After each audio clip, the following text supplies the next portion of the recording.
রাহুল ঝড়ে উড়ে গেল নরেন্দ্র মোদীর পদ্মফুল। বহু বছর পর একচেটিয়া শাসনের ইতি ঘটল ভারতে। বলা চলে বুধবারের সকালটা কংগ্রেসের জন্য একটু অন্যরকম এক ভালো লাগার অনুভূতি। আর জয়ের বার্তা ঘরে আসলো নরেন্দ্র মোদীর ধ্যান মনে হলো এখনো কাটেনি। তাই তো বলেই বসলেন, এটা বিশ্বের বৃহত্তম গণতন্ত্রের বিজয়, এটা সবকা সাথ সবকা বিকাশের বিজয়। লোকসভা নির্বাচনে 543টি আসনের সবগুলো আসনের চূড়ান্ত ফল এসে গেছে। নির্বাচন কমিশন বলছে বিজেপি নেতৃত্বাধীন এনডিএ পেয়েছে 294টি আসন। অন্যদিকে কংগ্রেসের নেতৃত্বাধীন বিরোধী জোট পেয়েছে 234টি আসন।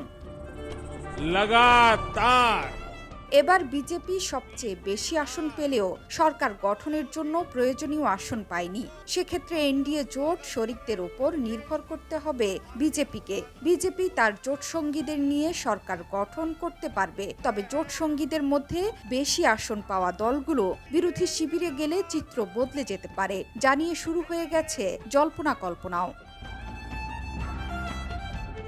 বিজেপি নেতৃত্বাধীন জোটের শরিকদের প্রধান অন্ধ্রপ্রদেশে চন্দ্রবাবু নাইডুর তেলেগু দেশম পার্টি 16টি এবং বিহারে মুখ্যমন্ত্রী নীতিশ কুমারের জনতা দল ইউনাইটেড জেডিইউ 12টি আসনে জয় পেয়েছে। এই দুই দল ছাড়া অন্যান্য শরিকের উপরও নির্ভর করতে হবে বিজেপিকে।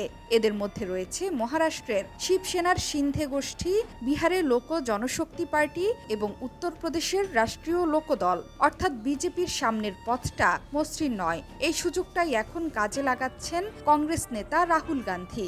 সরকার গঠনে তৎপর তার জোটও। ভোটের ফল ঘোষণার দিন থেকেই শরিকদের সাথে আলাপ আলোচনা শুরু করেছে বিজেপি এবং কংগ্রেস। হিন্দুস্তান টাইমসের খবর, এনডিএ জোটের শরিক চন্দ্রবাবু নাইডু এবং নীতিশ কুমারের সঙ্গে যোগাযোগ করেছেন কংগ্রেস প্রধান মল্লিকার্জুন খাড়গে। এছাড়া ওড়িশার নবীন পাটনায়কের বিজু জনতা দল বিজেডি এবং বিহারের লোক জনশক্তি পার্টির রাম বিলাসের সঙ্গেও কথা হয়েছে তার। আর নাইডু নীতিশের দল বদলের ইতিহাস বহু পুরনো। তাদের মত পাল্টালে একেবারে পানিতে পড়ে যাবেন নরেন্দ্র মোদী। শুধু তাই নয়, কংগ্রেস নেতাদের আশা মহারাষ্ট্রের মুখ্যমন্ত্রী একনাথ শিন্ডেকেও ইন্ডিয়া জোটে যোগ দেওয়ার বিষয়ে রাজি করাতে পারবেন তারা।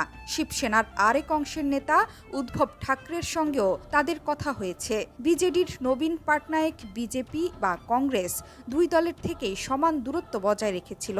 যদিও ওড়িশা বিধানসভায় নিজেদের সুযোগ বাড়ানোর জন্য কংগ্রেসের সহায়তা চেয়েছে বিজেডি। 2019 সালে রাজ্যটির বিধানসভায় কংগ্রেসের আসন ছিল 9টি, তবে এখন দলটির দখলে 16টি আসন।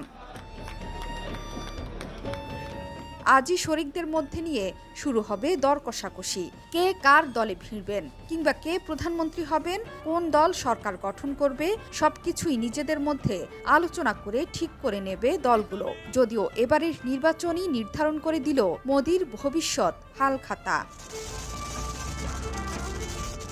জোহরা চৌধুরী সেতু, 71।